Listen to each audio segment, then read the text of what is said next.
for today's video mga kamaster. So yun mga kamaster, may nagtanong sa akin, nag-PM, kasi nakita nila yung primer natin, bakit daw may black. So ang ibig sabihin yan mga kamaster, kaya may black yan is guide coat mga kamaster. Mahalaga mga kamaster ang guide coat, lalo na pagdating sa buong mga buuhan na primer mga kamaster. So dyan yung makikita lahat ng defect nyan. Pag may naiwan black, ibig sabihin yan lubog, o kaya mataas, o kaya mapa mga kamaster. Yan ang ibig sabihin ng guide coat mga kamaster. Ayan. So yung wala pa sa YouTube channel at saka sa Facebook page ko,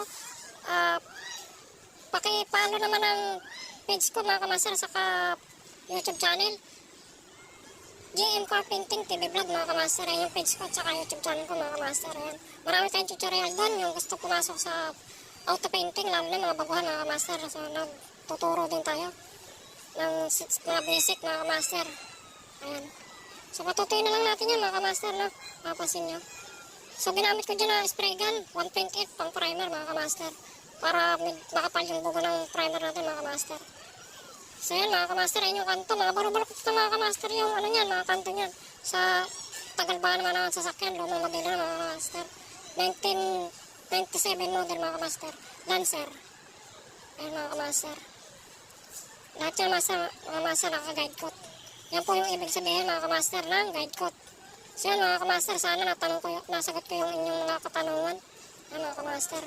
So abang-abang na mga kamaster, marami pa tayong ipopost ng mga video sa tutorial mga kamaster.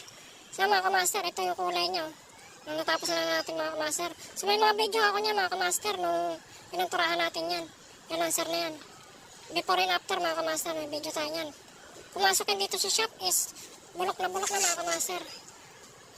Talagang pantapo na yung Lancer na mga kamaster. So ngayon, balik na ulit siya sa bago mga kamaster. Kaya kung napapansin nyo, balik na ulit siya mga kamaster. Brand new na ulit. So tuwan-tuwa na yung araw niya mga kamaster. Ayan mga kamaster, so dito muna matatapos yung aking video.